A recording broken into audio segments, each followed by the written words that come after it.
పేదోళ్ళకి ఏం కావాలన్నా double bedroom కావాలి. ఏం చెప్పిండే మాటలు, ఆయన మాటలు వింటే అయితే అబ్బా ఈయన ఇంకా ఓ 50 ఏళ్ళ ముందు పుడితే బాగుండు అనిపిస్తుంది మనకు. కేసీఆర్ని మీరు ఎప్పుడైనా కలవలే, మీరు ఎప్పుడైనా కలిస్తే ఎంత గొప్పగా ఉన్నాడా ఈ అమ్మ, వీళ్ళేదో చెప్పిండ్రు వాళ్ళేదో చెప్పిన అనుకుంటాం మనం. నేను అడుగుతున్నా, మాటల గొప్పతనం కాదు, చేతల గొప్పతనం కావాలి.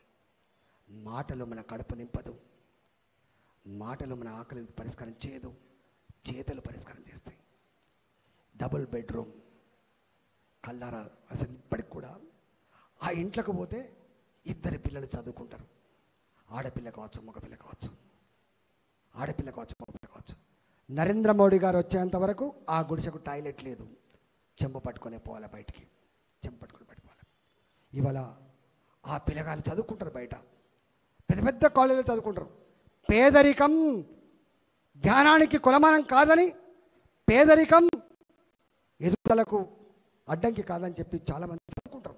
మా అమ్మ గుడిచెల్లో ఉండి చదివిస్తాను నన్ను, మా నాన్న కష్టపడి చదివిస్తాడు, నేనైనా పెద్దవాడిని కావాలని చెప్పుకుందాం పిల్లలు చదువుకుంటాం. అలాంటి జీనియస్ పిల్లలు కూడా వాళ్ళ ఫ్రెండ్స్ వాళ్ళ ఇంటికి తీసుకురావాలంటే సిగ్గుపడతారు. ఎందుకంటే వాళ్ళ ఇల్లు గుడిసె కాబట్టి, వాళ్ళు గుడిసె కాబట్టి. మనకు తెలుసు, మీకు తెలుసు, మనందరూ చదువుకుంటే కొంచెం పెద్ద ఇంటి దోస్తాను ఉంటే సంబరపడతా అంటాం, చిన్నంతో దోస్తాను చేయడానికి ఇష్టపడం మనం. కానీ వాళ్ళ అలాంటి పేదవాళ్లకు దేశంలో ఏ రాష్ట్ర ముఖ్యమంత్రి ఆలోచన చేయలే, దేశంలో ఏ ప్రధానమంత్రి గారు కూడా ఆలోచన చేయలే. ఇగో నేను చేస్తా అని చెప్పి డబుల్ బెడ్రూమ్ 2014 5,04,000 రూపాయలు రూరల్ హౌసింగ్, 7,50,000 రూపాయలు అర్బన్ హౌసింగ్ చెప్పిండు. ఎన్ని లక్షల ఇల్లు కట్టిస్తా అని చెప్పిండు? 10 లక్షల ఇల్లు కట్టిస్తా అని చెప్పిండు. ఎన్నిటికి జీవో ఇచ్చిండు? 2,91,000 ఇచ్చిండు. ఎన్ని కట్టిండు? 1,35,000 కట్టిండు. ఎన్ని పంచిండు? 35,000 పంచిండు. ఇవాళ కట్టినవి అట్లే ఉన్నాయి. అంటే ఎక్కడి 10 లక్షలు, ఎక్కడి 2,91,000, ఎక్కడ కట్టిన 1,35,000, ఎక్కడ పంచిన అది కూడా గజ్వెల్లో పంచబడ్డాయి, అది సిద్దిపేటలో పంచబడ్డాయి, అది సిరిసిల్లో పంచబడ్డాయి, మొత్తం పంచలే.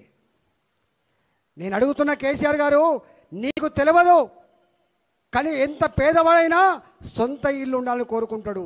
చచ్చిపోతే నా శవం అనాథ శవం కావద్దని, రోడ్డు మీద పడేయకూడదని, నా శవం శ్మశాన వాటికకు పోవద్దని చెప్పి భావిస్తారు ఆ పేద దళిత బిడ్డలు. మనం చూస్తాం, కిరాయికుంటే, హైదరాబాద్ కిరాయికుంటే చచ్చిపోతే ఆ శవాన్ని ఇంటికి రానియరు, రోడ్డు మీద పెట్టుకుంటారు. అలాంటి వాళ్ళకు డబుల్ బెడ్రూమ్ ఇచ్చిండా కేసీఆర్? ఇచ్చిండు నరేంద్ర మోడీ గారు. 3,50,00,000 ఇళ్ళు దేశవ్యాప్తంగా కట్టిస్తే, పక్క రాష్ట్రమైన ఆంధ్రప్రదేశ్లో 20 లక్షల ఇల్లు కడితే మన దగ్గర మాత్రం ఇల్లు కట్టలే. నువ్వేంది ఇచ్చేదని చెప్పి అన్నాడు తప్ప, ఆ డబ్బులు కొంత వచ్చినాయి అర్బన్ హౌసింగ్ కింద తప్ప రూరల్ హౌసింగ్ తీసుకోలేదు, కట్టలేదు.